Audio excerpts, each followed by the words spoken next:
NIOS कक्षा 10वीं विषय हिंदी कोड 201। हम हिंदी का सपोर्ट मटेरियल पढ़ रहे हैं जिसमें आज आप पाठ 4 आह्वान पाठ को पढ़ेंगे। यह एक कविता है। आप अपनी नोटबुक में महत्वपूर्ण बिंदु या महत्वपूर्ण प्रश्न भी लिख लें ताकि आप अच्छे से उनका तैयारी कर सकें। आइए सबसे पहले पढ़ते हैं मूल भाव। यह कविता कवि ने उस समय लिखी जब हमारा देश गुलाम था। इस कविता के कवि कौन है? मैथिली शरण गुप्त। तो यह कविता कब की लिखी गई है? जब हमारा देश गुलाम था। देश के लोगों में हताशा, निराशा और निष्क्रियता थी। ऐसे में भाग्यवादी हो जाने का खतरा भी होता है। इस कविता में कवि ने लोगों को भाग्य के भरोसे आलसी बनकर बैठे रहने की जगह कर्मशील होकर आगे बढ़ने का आह्वान किया है। तो कवि ने किसका आह्वान किया है? कर्मशील होकर आगे बढ़ने का। जीवन में सफलता पाने के लिए कर्म और मेहनत करना आवश्यक होता है। कवि ने देश के विकास के लिए लोगों में एकजुटता के आधार पर संघर्ष करने की भावना जगाने का प्रयास किया है। यदि देश के लोग एकजुट होकर आगे बढ़ने का प्रयास करें तो संप्रदाय और क्षेत्रीय आधार पर भिन्नता किसी देश के विकास की राह में बाधा नहीं बन सकती। कवि भाग्य के सहारे बैठे रहने वाले लोगों को मेहनत करने का संदेश दे रहे हैं।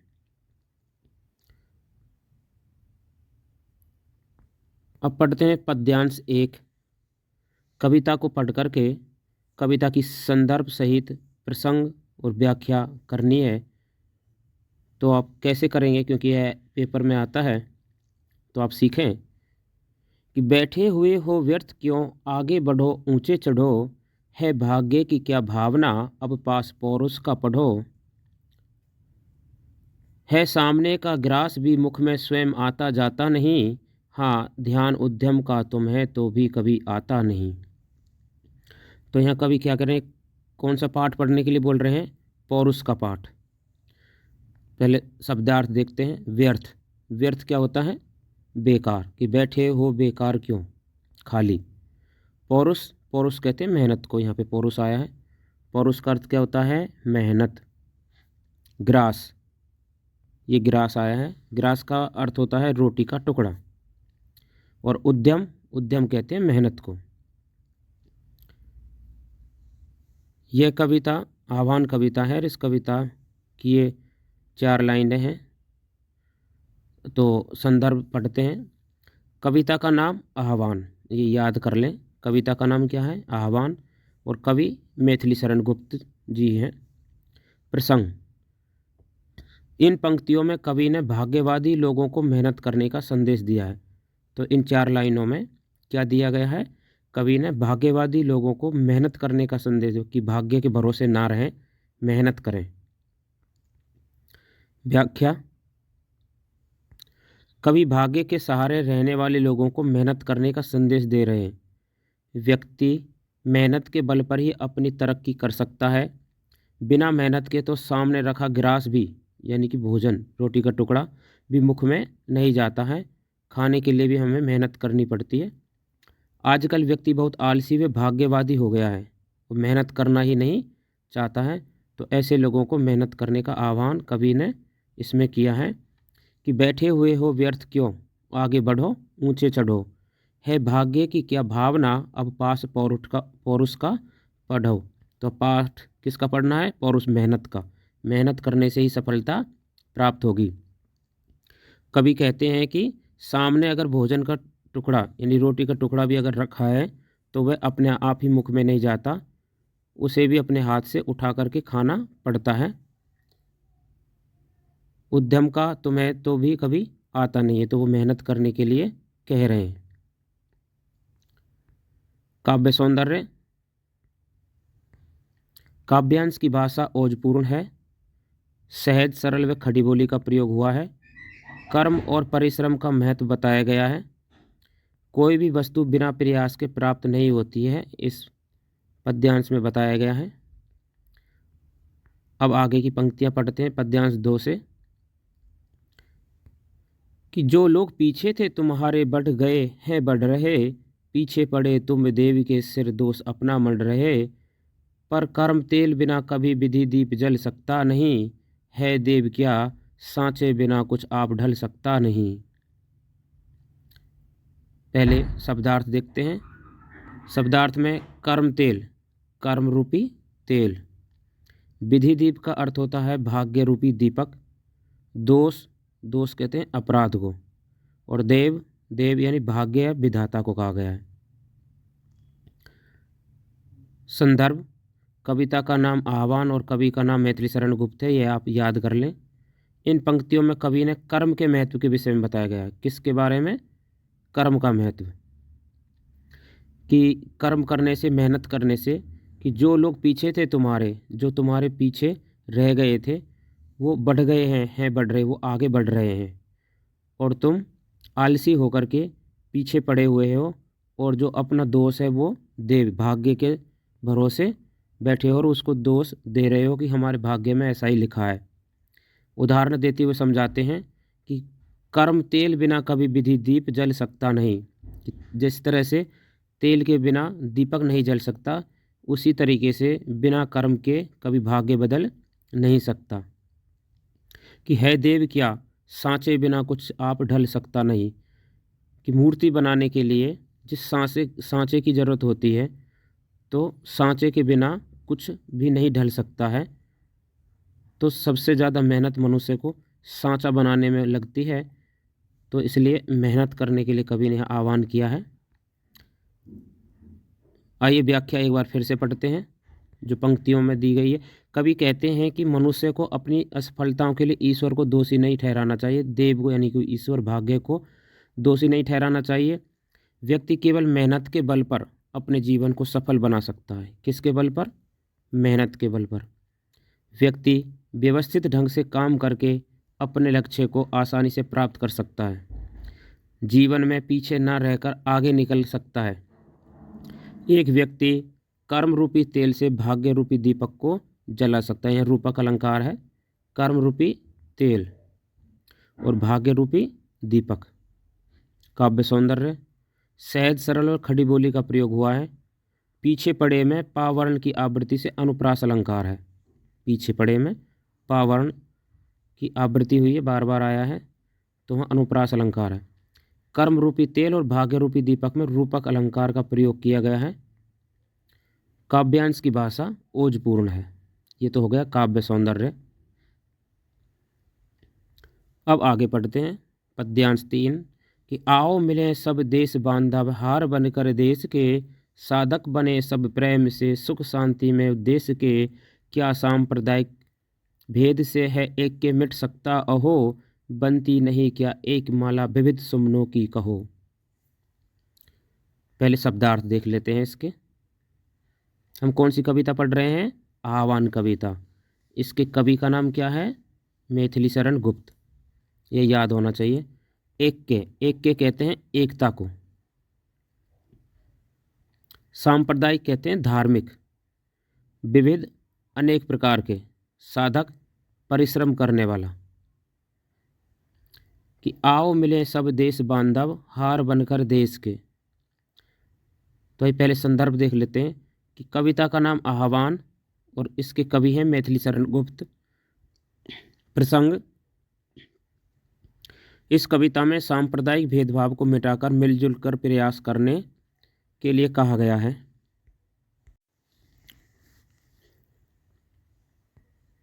व्याख्या, विश्व में सुख व शांति का महान उद्देश्य तभी कायम हो सकता है जब व्यक्ति सांप्रदायिक भेदभाव को मिटा दे, अर्थात धर्म के आधार पर कोई भेदभाव ना करे। कवि पूछता है कि क्या विविध सुमनों अर्थात अलग अलग धर्म के लोग एक साथ मिलजुल कर विश्व शांति व कल्याण के लिए कार्य नहीं कर सकते। जिस प्रकार विभिन्न प्रकार के फूलों से एक माला बनाई जा सकती है, वैसे ही विभिन्न धर्म के लोग एक साथ रहकर विश्व शांति और कल्याण के लिए कार्य कर सकते हैं। काव्य सौंदर्य, यह कविता राष्ट्रीय भावना से ओतप्रोत है। कविता में तुकांतता व लयात्मकता है। खड़ी बोली हिंदी का प्रयोग हुआ है। भाषा बहुत सरल व सहज है।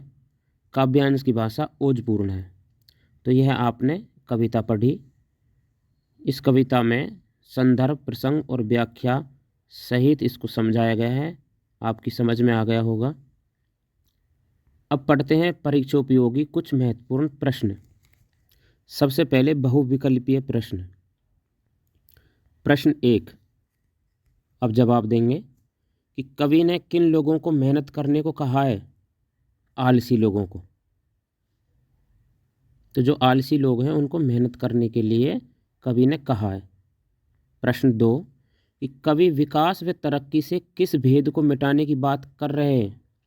सांप्रदायिक भेदभाव, यानी कि धर्म से संबंधित जो भेदभाव हैं उनको। प्रश्न 3, भाग्य के भरोसे रहने वाले को क्या कहा गया है? भाग्यवादी। उत्तर 3, भाग्यवादी।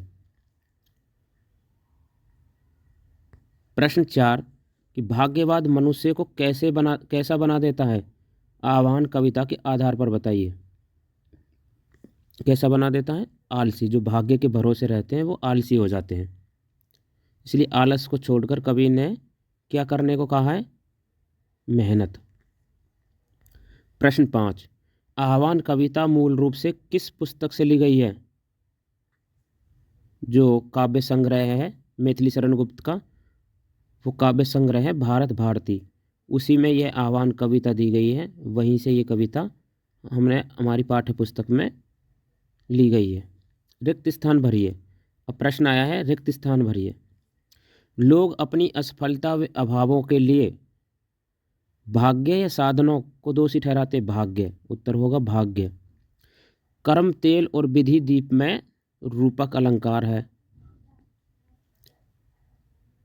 व्यक्ति के बल पर आगे बढ़ सकता है। व्यक्ति किसके बल पर? परिश्रम। आह्वान कविता के कवि लोगों को पौरुष का पाठ पढ़ाते हैं। कौन से लोगों को? आलसी लोगों को। मनमोजी नहीं, आलसी लोगों को। कठिन परिश्रम नहीं करने पर यदि हम असफल हुए तो इसके लिए व्यक्ति स्वयं जिम्मेदार है। तो हम स्वयं जिम्मेदार होंगे अगर असफल हम खुद हुए तो। कोई दूसरा दोषी नहीं होता है। तो पढ़ते हैं लघुत्तरीय प्रश्न। प्रश्न 1, आज का मानव भाग्यवादी क्यों हो गया है? मानव भाग्यवादी इसलिए हो गया है क्योंकि वह परिश्रम नहीं करना चाहता। वह आलसी हो गया है। भाग्य के भरोसे ही बैठा रहना चाहता है। प्रश्न 2, कभी भाग्यवादी लोगों को क्या संदेश दे रहे हैं? अभी हम पढ़ के भी आए हैं। कर्म करने का, मेहनत करने का संदेश दे रहे हैं। प्रश्न 3, आह्वान कविता के कवि को क्या शंका थी? कवि को शंका थी कि देशवासी आलसी होते जा रहे हैं। प्रश्न 4, आह्वान कविता के अनुसार देश के प्रति हमारा क्या कर्तव्य है? देश के प्रति हमारा कर्तव्य यह है कि हम कठिन परिश्रम करें और अपने देश को विकसित बनाएं। प्रश्न 5, विविध सुमनों की एक माला आह्वान कविता की इस पंक्ति से कवि का क्या तात्पर्य है? इसका उत्तर होगा इस पंक्ति का आशय यानी अर्थ है कि देशवासियों को समस्त भेदभाव भूलकर एकजुट होकर देश का विकास करना चाहिए। प्रश्न 6, आह्वान कविता में कवि ने कर्म को श्रेष्ठ क्यों माना है? कवि ने कर्म को श्रेष्ठ इसलिए माना है क्योंकि कर्म के बल पर ही मानव तरक्की कर सकता है। जो कर्म करते हैं उन्हें ही सफलता मिलती है। प्रश्न 7, आह्वान कविता कब लिखी गई थी? आह्वान कविता सन 1912 के आसपास लिखी गई थी, जब हमारा देश अंग्रेजों के गुलाम था। प्रश्न 8, आह्वान कविता के समय हमारे देश में कैसी परिस्थिति थी? तो जब 1912 का समय था, सभी लोग अंग्रेजों के गुलाम थे, तो उस वक्त हमारा देश गुलाम था। देश के लोगों में हताशा, निराशा थी। प्रश्न 9, आह्वान कविता के कवि कौन हैं? आह्वान कविता के कवि मैथिली शरण गुप्त जी हैं। प्रश्न 10, अनेकता में एकता का क्या अर्थ है? विविध भाषाओं, धर्म और संस्कृतियों के बावजूद एकजुट होकर एक पहचान और उद्देश्य के लिए काम करना अनेकता में एकता है। अब पढ़ते हैं दीर्घ उत्तरीय प्रश्न। प्रश्न 1। आह्वान कविता में देशवासियों का उद्बोधन करते हुए कवि ने क्या उदाहरण दिए हैं? देशवासियों का उद्बोधन करते हुए कवि ने कहा है कि कठिन परिश्रम के बल पर ही हमसे पीछे रहने वाले लोग आगे बढ़ गए, और जिस प्रकार बिना मेहनत के ग्रास भी मुख में नहीं जाता, ठीक उसी प्रकार बिना परिश्रम के हम अपना विकास नहीं कर सकते। प्रश्न 2। आह्वान कविता के अनुसार देश के प्रति हमारे भी कुछ कर्तव्य हैं, उनका उल्लेख कीजिए। उत्तर 1। देश के प्रति हमारा कर्तव्य यह है कि हम कठिन परिश्रम करें और अपने देश को विकसित बनाएं, भाग्य के भरोसे ना रहें। दूसरा यह है कि हम अपना समय व्यर्थ ना करें, खराब ना करें, बेकार ना करें, हमेशा मेहनत करें और अपने लक्ष्य को प्राप्त करें। प्रश्न 3। पाठ पौरुष का पढ़ो, पंक्ति का भावार्थ लिखना है।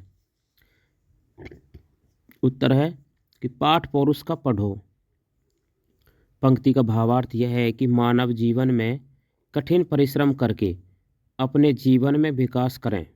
कठिन परिश्रम करके ही व्यक्ति अपने जीवन को सुख में बना सकता है। हमें हमेशा कठिन परिश्रम करके अपने लक्ष्य को प्राप्त करना चाहिए, व्यर्थ में ही बैठे नहीं रहें। अतः पाठ पौरुष का पढ़ो, ये कवि ने कहा है। उम्मीद है आपको पाठ समझ में आया होगा। धन्यवाद।